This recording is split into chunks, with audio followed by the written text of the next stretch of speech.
I used to believe I'd married the kindest man in the world, the sort of husband every woman prays for. That illusion shattered the night I pressed my ear to a locked bathroom door and heard my baby's muffled sobs tangled with a man's low, angry voice. When I later saw the faint purple marks on my son's skin, I understood with a horror I can't put into simple words. The man everyone admired had turned bath time into a hiding place for his rage, and my child was the target. Hello, my dear friends. It's so good to have you with me today. My name is Eleanor Morgan. I'm 73 years old, though in my heart I feel both older and younger than that, and I live in a small, cozy house in Lexington, Kentucky. This home, with its creaky floors and flower beds out front, has seen my darkest nights and my brightest mornings. Life has handed me sweetness and bitterness in equal measure, and somehow all of it together formed the woman who's talking to you now. Every morning before the neighborhood fully wakes up, I shuffle into my little kitchen and put on the kettle. I don't rush this part. I wait until the water is almost, but not quite, boiling, so the coffee doesn't turn bitter. My grandmother, Abigail, drilled that into me when I was a young girl in Springfield. I measure the grounds by eye. After 50 years of practice, my hands know the right amount better than any spoon. Then I carry my steaming mug out to the front porch and sit in my favorite rocking chair, the one facing the small garden I planted myself. From there, I can see the flowers I've coaxed from the Kentucky soil, dahlias, roses, sunflowers, and the birds that visit them. Sometimes a cardinal, sometimes a pair of sparrows, sometimes just a single crow hopping along the fence like he owns the place. That quiet half hour with my coffee feels like my reward for surviving everything I have, a moment no one can take from me. That little ritual became even more special when my grandchildren were younger. Tyler, who's 17 now, used to wake up early just to sit beside me and watch the sky turn from gray to pink. He'd wrap his hands around a little cup of hot chocolate and ask question after question about the old days, as he calls them. And Laura, my 15-year-old whirlwind of a granddaughter, always wanted to know exactly how I made my coffee. How much water, how much sugar, which brand I preferred, every little detail, as if she were studying for a big exam.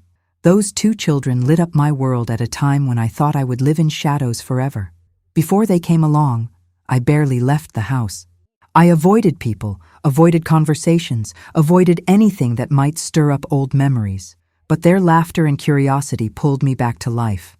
Because of them, I went back to tending my flowers, keeping my porch neat, putting on lipstick even when it was just to go to the grocery store. My daily coffee stopped being just a habit and became a small celebration. I was still here. We had made it this far.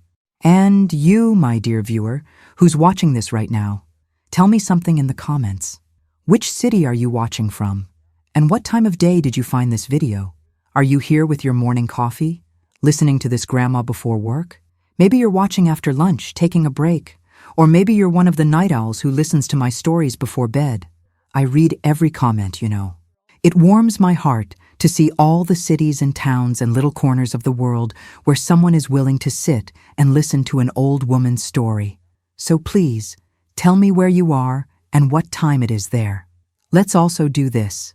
Let's create a little chain of kindness together.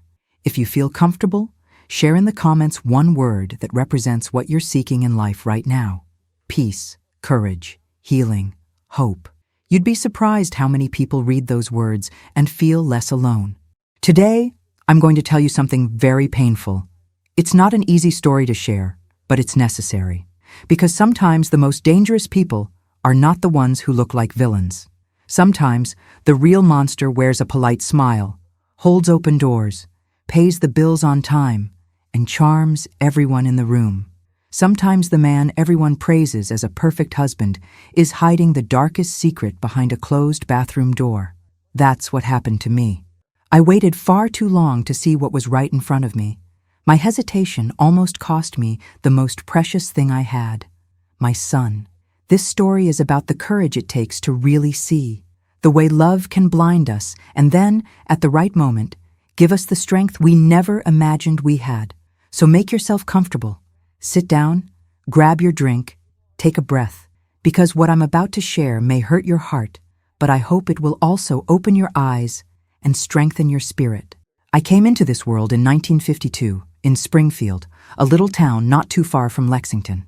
Back then, America was going through its own changes, but inside our tiny wooden house, our struggles had more to do with weather, money, and family than anything on the evening news.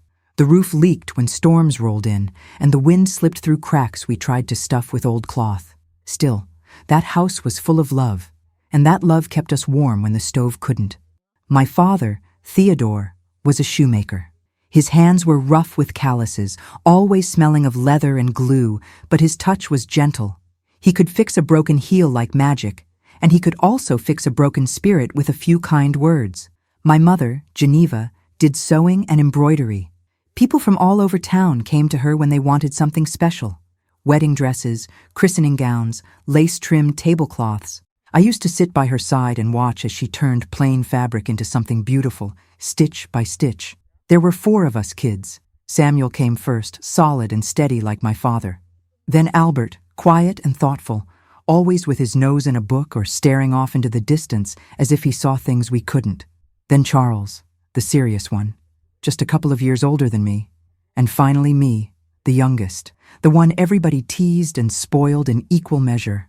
Our house was small, 3 bedrooms, a living room that doubled as Dad's workshop, and a kitchen with a wood-burning stove that kept us from freezing in those cold Kentucky winters. The bathroom was in a separate little shed behind the house, and we kids hated going out there at night. Every shadow looked like a monster when you're 8 years old and holding a lantern in your hand. Mom grew vegetables in a patch of dirt out back, beans, tomatoes, collard greens, and we kept a few chickens for eggs. We didn't have much money, but we had enough to get by most of the time. Sundays were my favorite. We went to the Baptist church, all dressed in our best. Then if there was a little extra money, Daddy would treat us to ice cream in the town square. That cone tasted like pure joy to me. During the week, we woke up with the rooster's crow. Breakfast was coffee with milk for the adults, warm milk and bread with my mother's apple preserves for us.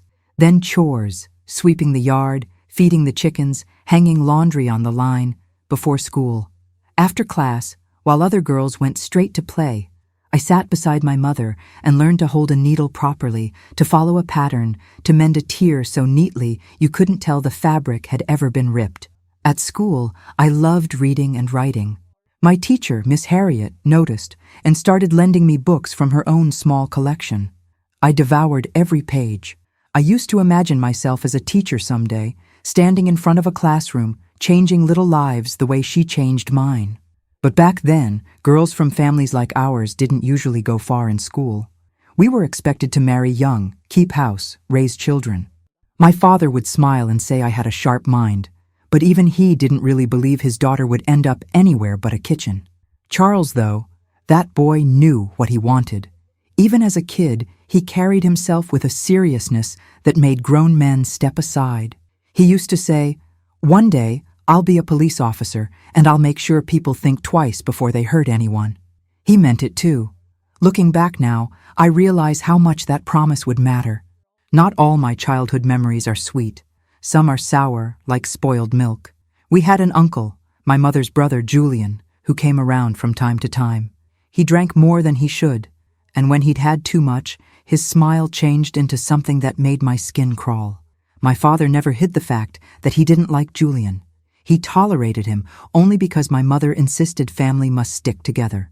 One afternoon when I was about 8, my mother sent me to keep an eye on the beans simmering on the stove while she ran to the store. I was alone in the house when Uncle Julian walked in. He said I was his pretty little doll and patted his knee, telling me to sit with him.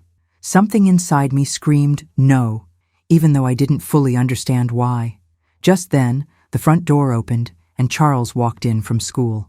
I'll never forget how quickly Uncle Julian's face changed. He muttered something about being tired and went to lie down in the living room. That night I told Charles what had happened, stumbling over my words, not sure if I was making a big deal out of nothing. He listened carefully, his 12-year-old face set in a seriousness that didn't match his age. "No one is going to hurt you," he told me. "I promise. I'll make sure of it."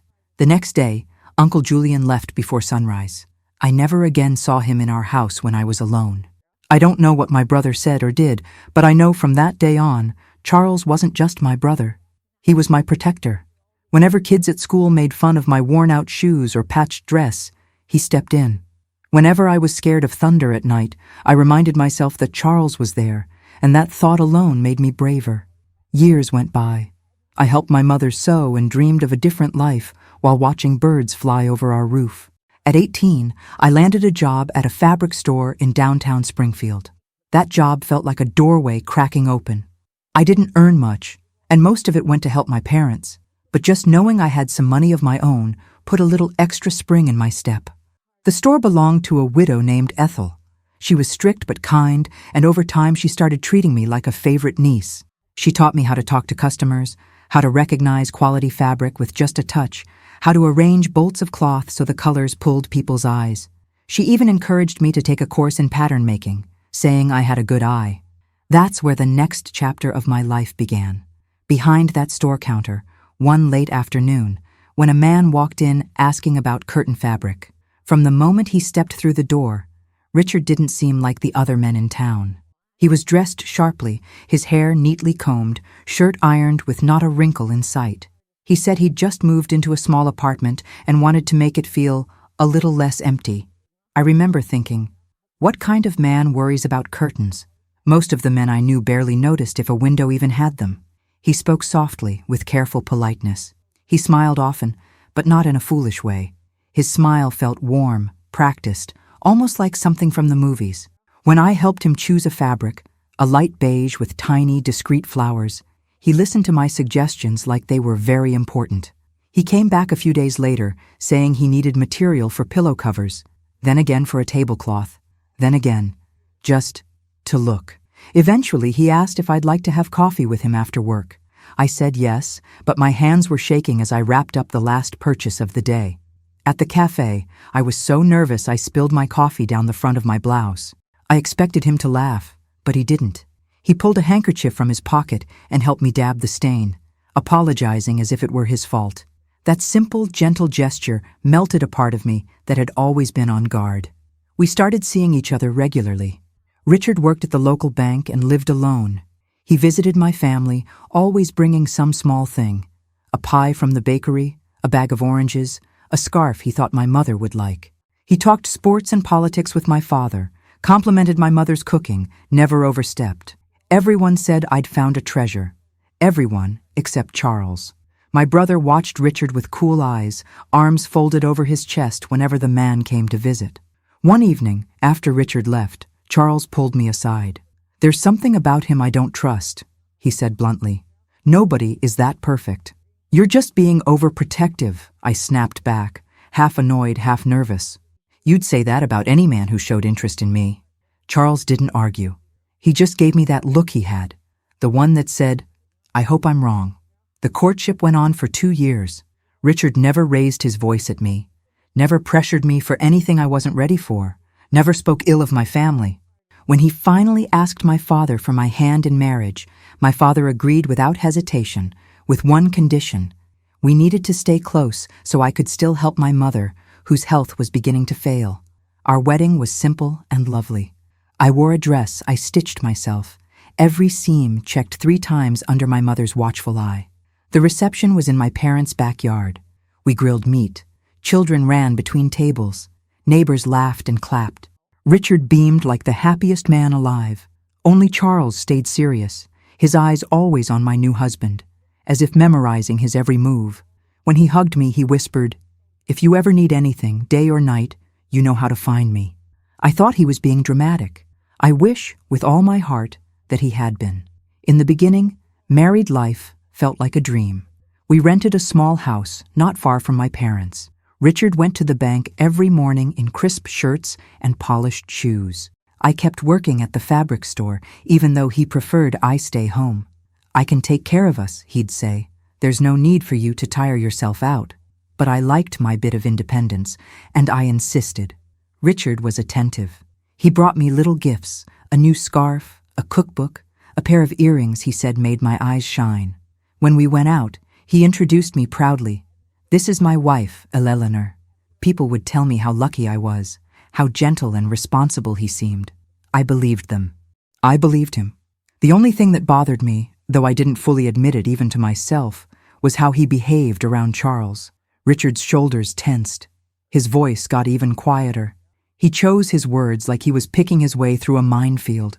I told myself it was just nerves, that my brother's stern police officer presence intimidated him. Maybe, I thought, it was even a good sign. Richard wanted to be on his best behavior because my brother's opinion mattered to him. 4 years into our marriage, at 24, I found out I was pregnant. I will never forget the look on Richard's face when I told him. He laughed, he cried, he spun me around the kitchen until I begged him to stop so I wouldn't get dizzy. He painted the nursery himself, bought a crib before we even knew the baby's sex, and lectured me constantly about not lifting heavy things.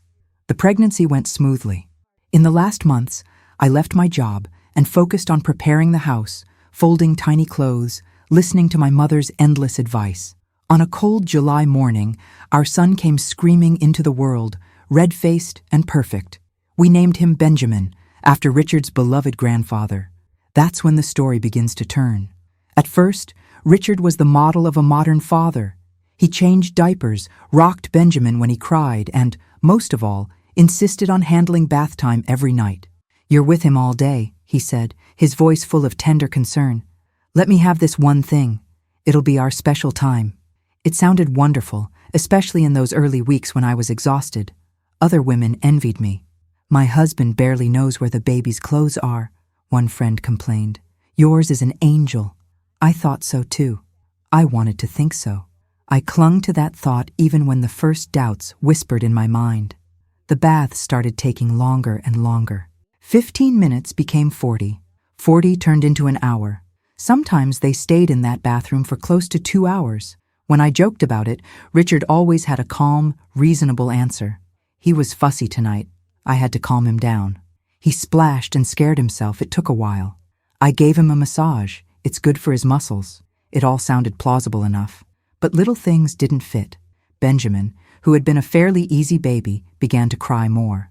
Not just normal baby fussing. This was a desperate, panicked crying that twisted my stomach. He started crying before bath time, the moment Richard picked him up and headed down the hallway. Richard shrugged and said, "He's just going through a phase. Babies do that." Other mothers nodded when I mentioned it.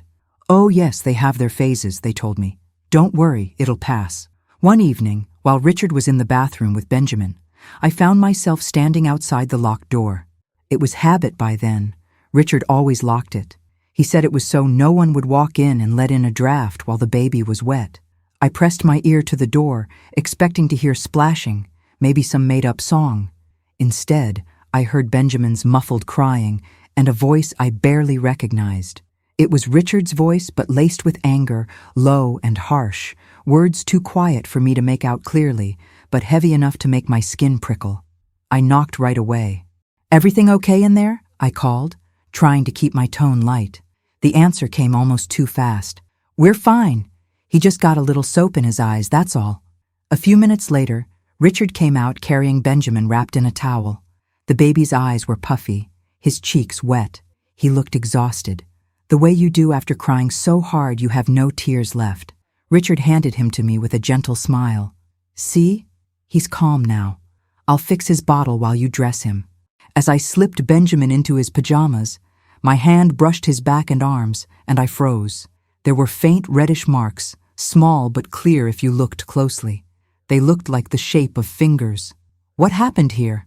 I asked when Richard came back with the bottle. "Oh, that?" he said easily. "He slipped a little in the tub. You know how wiggly he is." I wanted to accept that. I really did. This was the man who had never raised his voice at me, who had spent years being nothing but gentle. I told myself babies bruise easily, that slippery tubs are dangerous, that I was simply tired and oversensitive. But that night I hardly slept. Every time I closed my eyes, I saw those marks. I heard that strange, harsh tone in Richard's voice through the bathroom door. I watched my baby's face tighten in my memory, the way he clung to me after the bath as though he never wanted to let go. In the weak light of dawn, with Benjamin sleeping in his crib beside our bed, a thought crept into my mind that I didn't dare say out loud. What if Richard isn't who I thought he was? What if the mask he shows the world hides something I never imagined? That morning when Richard left for the bank, I wrapped Benjamin in a blanket, bundled him into his stroller, and walked straight to Charles's apartment. He was a sergeant by then, living alone in a small place downtown. When he opened the door and saw my face, he didn't joke or tease. He just stepped aside and let me in. "I'm going to tell you something," I said, my voice shaking, "and you're going to think I'm losing my mind." We sat down in his cramped living room. I told him everything: the long baths, the locked door, the strange tone in Richard's voice, the marks on Benjamin's skin. Saying it out loud made it feel more real, more terrible. Tears spilled down my cheeks, and my hands shook as I undressed Benjamin enough to show my brother the fading bruises. Charles's expression hardened as he looked. He'd seen a lot of ugliness in his work by then. I could see him shifting into that mode, part brother, part officer. "These are not from slipping in the tub," he said quietly. "I've seen injuries like this before." "I might be wrong," I insisted, clinging to that last thread of hope. "Maybe I'm overreacting. Maybe—" He cut me off. "Listen to me. You came here because a part of you already knows something is wrong. Don't let love blind you to danger, especially when a child is involved." He wanted me to stay with our parents right away, to not go back home. But fear and confusion tangled inside me. I still wanted to believe in the man I married. I was also afraid of what Charles might do if he confronted Richard directly. My brother wasn't reckless, but when it came to protecting family, he was relentless. "Give me a little time," I begged. "I need to see more. I need to be certain before I accuse my own husband of something like this." Charles didn't like it, but he also knew forcing me wouldn't work. He agreed on one condition. I was not to leave Benjamin alone with Richard if I could help it. "And if anything feels wrong, even a little, you call me, immediately."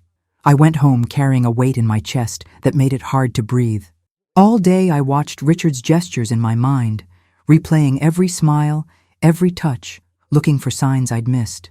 That evening, when he walked through the door, kissed my forehead, and reached for Benjamin with his usual softness, it was almost impossible to reconcile that man with the one Charles had just warned me about. That night, when Richard said, "I'll give him his bath now," I took a deep breath and answered, "I'd like to do it tonight, or maybe we can do it together." I missed that time with him. Something flickered across his face, too quick to identify. Not simple annoyance, something sharper, like alarm. But he recovered almost immediately. "Of course," he said, "we can do it together."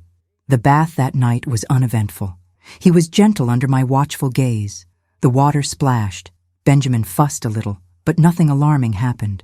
Still, my baby stiffened every time his father's hands touched him. It was subtle, but once you learn to read fear, you can't unsee it. For the next few weeks, I insisted on being present at bath time. Richard clearly disliked the change, though he never said so directly. He made comments. "You should use this time to rest. You've had a long day," and tried to persuade me to leave them alone, but I didn't budge. Slowly, the marks on Benjamin's body faded. His cries were less desperate, though he still tensed when we entered the bathroom. I almost convinced myself I'd overreacted. Almost. Then my neighbor, Mrs. Irene, knocked on my door one afternoon. She was an older woman who lived alone in the house next to ours. She'd been kind to me since Benjamin was born, offering little tips about colic and fevers. That day she fidgeted with the dish towel she carried, looking more nervous than I'd ever seen her. "Forgive me for asking, dear," she began, "but is everything all right with you and the baby?" I felt my heart jump. "Why do you ask?" She glanced toward our bathroom as if it could hear her. "There were some evenings, before you started going in there with them, when your husband bathed the baby and I heard crying through my bathroom window. Not normal baby crying. It sounded painful. Once I saw him coming out with the baby in his arms. The little one looked like he'd cried himself out. It worried me. Her words hit me like cold water. It wasn't just my imagination. Someone else had seen it, heard it. A witness I hadn't asked for, but desperately needed. That night, everything looked different. Richard's smile looked painted on. His hands looked dangerous. When bath time came around, I told him I had a headache and suggested he go ahead alone. I wanted to see how he'd react now that he'd gotten used to my presence. He didn't insist that I join them. He seemed almost relieved. "You rest?" he said. "I've got it." As soon as the bathroom door clicked shut, I went to our bedroom and grabbed the small battery-powered radio I'd recently bought. Samuel had shown me a trick. If you turned the dial just right, you could catch sounds like an improvised baby monitor. I fiddled with the tuning knob, my hands trembling until the static gave way to the sound of running water. And then I heard him. Not the gentle, playful voice he used around me. A low, simmering anger. "Why can't you just be quiet?" he muttered. "Why do you have to make everything so hard?" Benjamin's crying rose and fell in the background. Not the complainy fussing of a baby who doesn't want to be bathed, but gasping sobs that clawed at my chest. Then I heard a sharp sound, like a slap against wet skin. Then another. Richard hissed something through his teeth, words I couldn't fully make out, but I heard crybaby and weak. And I heard my own name twisted into an insult. My legs nearly gave out. I slapped a hand over my mouth to keep from screaming, turning down the radio just in time as the water shut off. I scrambled to hide the device under my pillow and wiped my face with shaking hands. When Richard came out of the bathroom carrying Benjamin, he wore that same soft smile, that same mask. "He got upset for a minute, but he's fine now," he said calmly. "I'll get his bottle." After he left the room, I checked my baby again. New marks. Faint, but real. A red patch on his back. Finger-shaped shadows on his arms. That night, something inside me broke clean in two.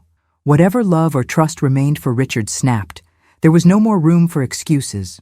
My son wasn't safe with his own father, and I was the only one who could change that. But how? If I grabbed Benjamin and ran with no plan, Richard might find us. If I confronted him alone, he might turn that rage on me. My parents were too fragile to become part of this war. There was only one person I could trust with something this big: Charles. The next day, I told Richard I was going to visit my mother as usual. Instead, I went to my parents' house, left Benjamin with Mom for a while, and waited for Charles. I'd left him a note earlier. "You were right. I need your help. Need." When he arrived late in the afternoon, I took him to the old bedroom that had been turned into a storage room and told him everything. About the neighbor, the radio, the words I heard, the new marks. His jaw tightened with each detail. The anger in his eyes was barely contained. "I'm going to end him," he said between clenched teeth. "No," I said quickly, grabbing his arm. "I need you free. I need you thinking clearly, not sitting in a cell. We have to be smart, not just angry." He ran a hand over his face, forcing himself to calm down. "He has everyone fooled," Charles said. "We can't just accuse him with nothing but your word and some fading bruises. You know how people are. They'll say you're hysterical or confused. We need something no one can deny." That's when the idea came. It scared me as soon as it formed, but it also felt like the only way. "What if we had proof?" I asked slowly. "Real proof. Something a judge couldn't ignore." Charles narrowed his eyes. "What kind of proof?" "Samuel bought a camera recently for his carpentry business," I said. "He uses it to film his work and show clients. If we borrowed it and hid it in the bathroom before bath time, the rest didn't need to be said." We both saw the picture, a recording of Richard alone with Benjamin. Evidence. "It's risky," Charles warned. "If he discovers the camera—" "I know," I said. "But what's the alternative? Go home and pretend I don't know? Keep putting my baby in his hands and hoping he doesn't lose control too badly? I can't do that. I won't." We made a plan. The next morning, while Richard was at work, Charles would get the camera from Samuel under some pretext. Then he'd come to my house and install it in the bathroom, hidden where Richard wouldn't see it, but the tub would be in clear view. If everything worked, that night's bath would be recorded. As soon as I had the footage, I would take Benjamin and go straight to the police station where Charles worked. He'd be waiting with officers he trusted. They would confront Richard with the evidence under legal procedures, not in a blind rage. "One more night," Charles said, squeezing my hand. "Just one more. Hold on." It felt like a lifetime. I went home that evening and acted like nothing had changed. Richard came through the door, kissed me, played with Benjamin.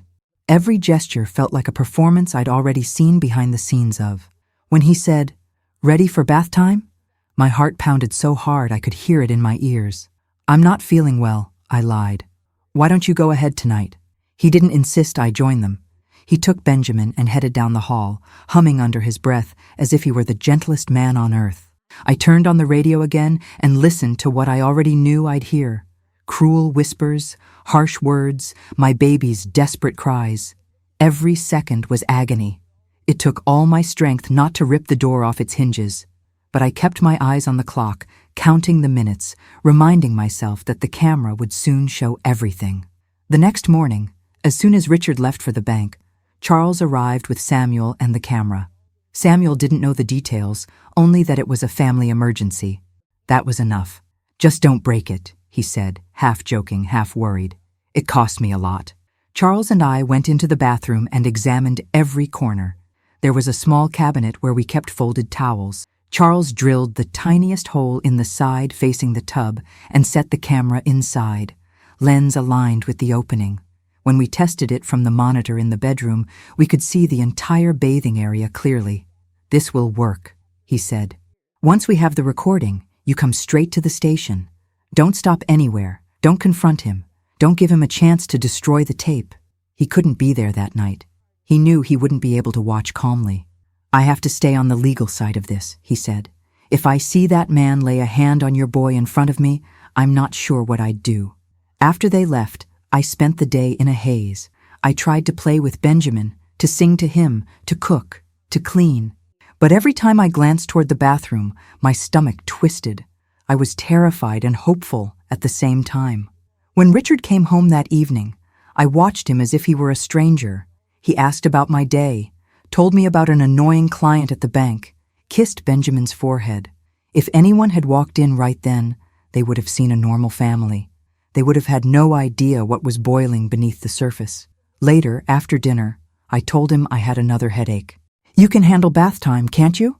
I asked, trying to keep my voice steady. "Of course," he said smoothly, though I caught a flicker of impatience in his eyes. "You get some rest." As soon as he closed the bathroom door, I went to the bedroom and turned on the monitor. The picture was a little grainy, but clear enough. I watched as he undressed Benjamin carefully, tested the water with his elbow, and placed the baby gently into the tub. If the video had stopped there, anyone would have said Richard was a model father. He smiled. He talked softly. He even splashed a little water playfully. Then Benjamin accidentally kicked and sent a spray of water into Richard's face. It was like a switch flipped. The smile vanished. His jaw tightened. His eyes went cold. "How many times do you have to do this?" he muttered, his voice low but full of anger. "Why can't you just be still?" Benjamin, of course, had no idea what his father was saying. He just started whimpering, sensing the change in tone. Richard's hands slammed down on the baby's tiny arms, gripping them much too tightly. On the screen, I saw Benjamin's skin redden under his fingers. My heart lurched into my throat. He shook the baby, not violently enough to toss him, but enough to frighten him, enough to hurt. "You're just like your mother," he hissed. "Always testing me. Always pushing." Tears streamed down my face as I watched from the bedroom. I pressed a hand over my mouth to keep from sobbing out loud. Every cell in my body screamed to run in there, to snatch my son away, to throw myself between them. But I forced myself to stay rooted to the floor. I needed that recording. It was the only way to make sure this never happened again. Benjamin's cries grew louder, rawer. Richard's anger escalated with them. He squeezed the baby's arm harder. He whispered more insults, some directed at my son, some at me. Finally, when Benjamin was nearly hoarse from crying, Richard changed tactics. He put on a soothing voice, patting the baby's head like nothing unusual had happened, as if it were all just standard bath fussiness. "Look at that," he crooned, false sweetness dripping from every word. "All done. You're fine." The bath ended. Richard wrapped Benjamin in a towel and left the bathroom with him in his arms. I switched off the monitor, wiped my face as best I could, and lay on the bed as though I'd been resting the whole time. When Richard came in later, he told me the baby was asleep and asked how my head was. His tone was mild, almost bored. "I'm going to watch some TV," he said. "Try to get some sleep." I waited until I heard the show's canned laughter from the living room. Then I went to the bathroom, opened the cabinet, and retrieved the camera with shaking hands. I tucked it into my purse, then went to Benjamin's crib and looked at him under the soft glow of the nightlight. Even in sleep, his face showed the traces of his terror. I'm sorry, I whispered, my tears falling on his blanket. Just a little longer, Mama's going to fix this.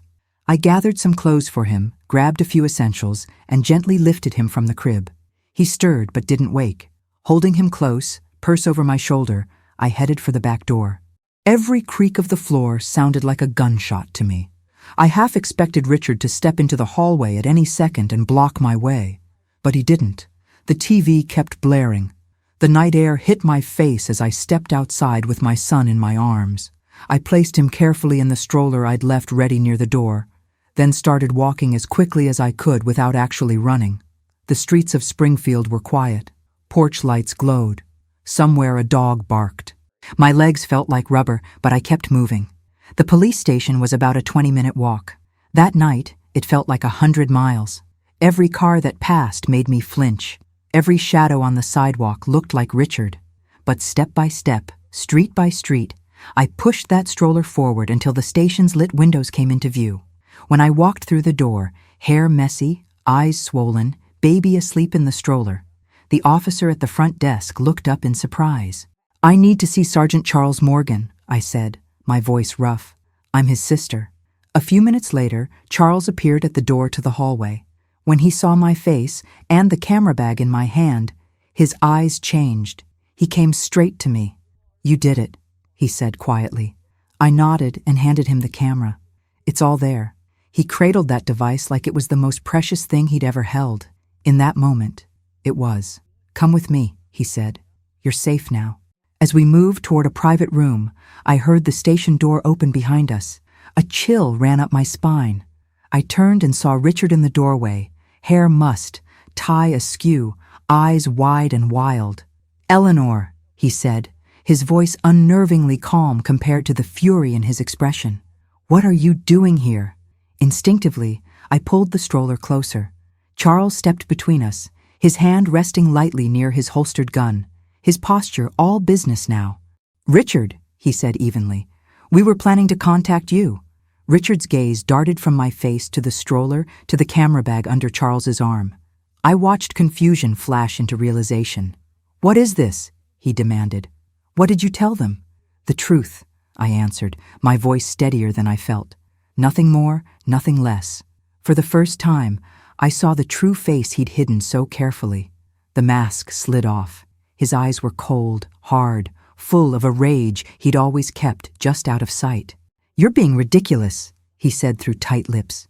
"You're exhausted imagining things. Let's go home. We'll talk there." He took a step toward me, but two officers, following Charles's signal, moved in and stopped him. They didn't grab him roughly, but their hands were firm. "Richard August Parker," Charles said, his tone now fully official. "You're being detained on suspicion of child abuse.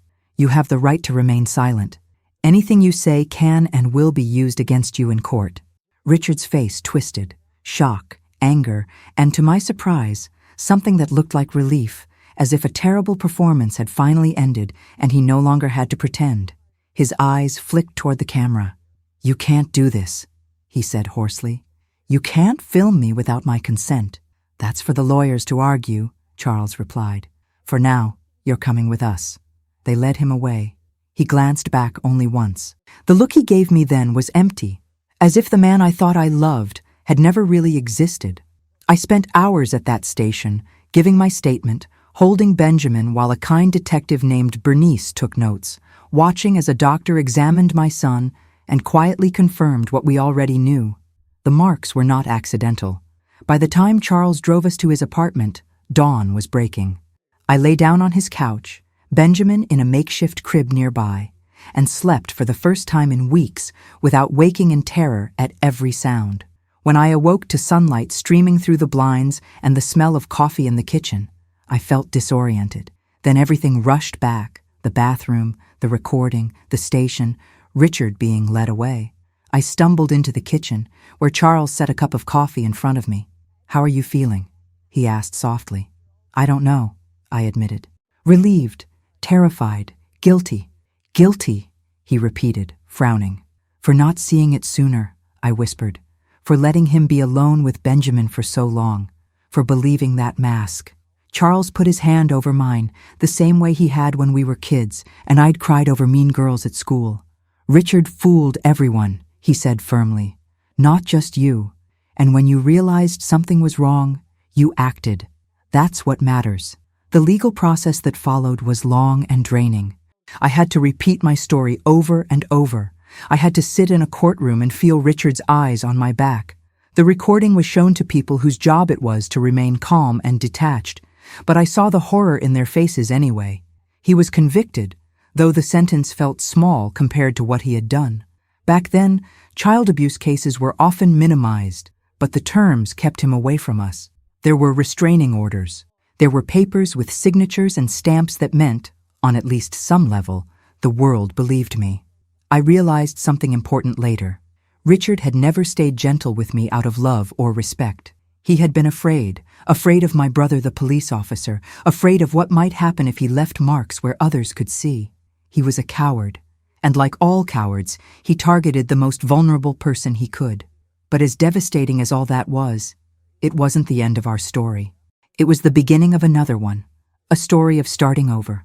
When the dust settled enough to think clearly, I knew I couldn't go back to Springfield. The memories in that town, the people who'd seen us as the perfect couple, the neighbors who whispered, it was too much. I needed a fresh place where Benjamin and I could breathe without constantly looking over our shoulders. Charles helped me find a small apartment in Lexington, close enough for him to drop by, but far enough from Springfield that I didn't bump into ghosts every time I went to buy milk. The apartment was tiny and a little run down, but to me, it felt like a fortress. Our own space, away from that bathroom, away from that house, away from him. The first few months were difficult. Benjamin startled at sudden noises, screamed if a man's voice boomed too loud, clung to me at bath time so tightly I had to peel his fingers from my blouse. I bathed him with the bathroom door wide open, humming every comforting song I could remember, telling him over and over that he was safe now. Money was tight. I found work in another fabric store, this one in downtown Lexington, and took Benjamin to a kind neighbor, Mrs. Elizabeth, when my shift started. I dragged myself home in the evenings, cooked simple meals, woke up when he cried at night, and did it all again the next day. Slowly, though, the fog lifted.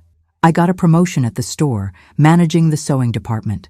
The extra money meant we could move to a slightly better apartment, one where the windows didn't rattle so badly during storms, and Benjamin could have his own tiny room. I enrolled in night classes in administration at a technical school, determined to build something more stable for our future. It was in one of those classrooms, under fluorescent lights and with a stack of textbooks on my desk, that I met Lawrence. He taught accounting, a widower with gentle eyes and a patient voice. He never pushed, never pried into my past. We started with small conversations after class about assignments and grades, then coffee, then dinners, always slow, always respectful. The first time he met Benjamin, my son studied him carefully, testing him in that wordless way children do. Lawrence didn't try to charm him with big gestures. He just knelt down, introduced himself, and asked Benjamin if he could help him with his math homework sometime. Step by step, a bond grew between them. I watched everything like a hawk. Trauma teaches you to read people, to search for cracks in their mask. But with Lawrence, what I saw over time was consistency. The man he was in public was the man he was when tired, when frustrated, when alone with Benjamin. There was no sudden switch, no hidden face. 2 years later, when Richard was already out of prison and living back in Springfield, I finally told Lawrence the full story. We were sitting on my apartment balcony one quiet night after Benjamin had fallen asleep. I started talking and couldn't stop. The words poured out about the baths, the bruises, the camera, the station, the trial. When I finished, there were tears on my cheeks. I felt exposed, raw, bracing for pity or horror or even blame. "Thank you for trusting me with that," he said simply. His voice didn't shake. "I'm so sorry you and Benjamin went through that." He didn't ask why I hadn't noticed sooner. He didn't question my decisions. He just sat there, holding my hand, giving me the one thing I had needed more than anything all those years, understanding without judgment. With time, we built a life together. We opened a small accounting office in Lexington, his expertise with numbers, my experience with people and organization. Benjamin grew into a serious, thoughtful boy with a stubborn streak that reminded me of Charles. He did his homework at a little desk in the office after school, and sometimes greeted clients at the door with more professionalism than some adults. When Lawrence asked me to marry him, he did it simply, in a park, with Benjamin kicking a ball nearby. Before I answered, I sat down with my son. "What do you think of Lawrence?" I asked. Benjamin squinted at the sky, thinking harder than most children do before answering. "He doesn't yell," he said, "even when I lose the chess game on purpose to see if he gets mad. And you laugh more when he's around." That was enough for me. We married in a small ceremony, surrounded by the people who had walked through the fire with us. Charles stood beside me as my brother and guardian. Benjamin carried the rings with a seriousness that almost made me laugh. Years passed, the office grew, we hired help. We bought a house in a quiet neighborhood in Lexington, with a yard big enough for a vegetable patch and a flower garden. I planted dahlias and sunflowers like the ones I'd loved as a girl. Lawrence put up a swing for Benjamin. For the first time since I was young, I could say I felt peaceful. We heard eventually that Richard had moved to Maine, remarried, had more children. I never reached out. I never answered his attempts to contact us in those early years. He became a name that occasionally floated through my mind and then disappeared, like a shadow that doesn't quite reach the front steps. Benjamin grew up with love on all sides, mine, Lawrence's, Charles's. We told him the truth about his early childhood gradually, with the help of a professional, using age-appropriate language. By the time he was old enough to understand the full scope of what had happened, he was also old enough to see what we had done about it, how we had fought to protect him, how we had built a different life. He chose law as his path, and eventually became a lawyer fighting for children and families caught in situations like the one he'd barely survived as a baby. Every time I saw him walk into a courtroom, I saw the tiny boy in that bathtub and the woman I had been then, terrified but determined. That contrast, then and now, still takes my breath away. And now here I am, decades later, sitting in my little house in Lexington, telling you this story. Lawrence passed away 5 years ago, very suddenly. It broke my heart, but it didn't destroy me. I had already learned how to rebuild from nothing. This time, I had a lifetime of love to comfort me.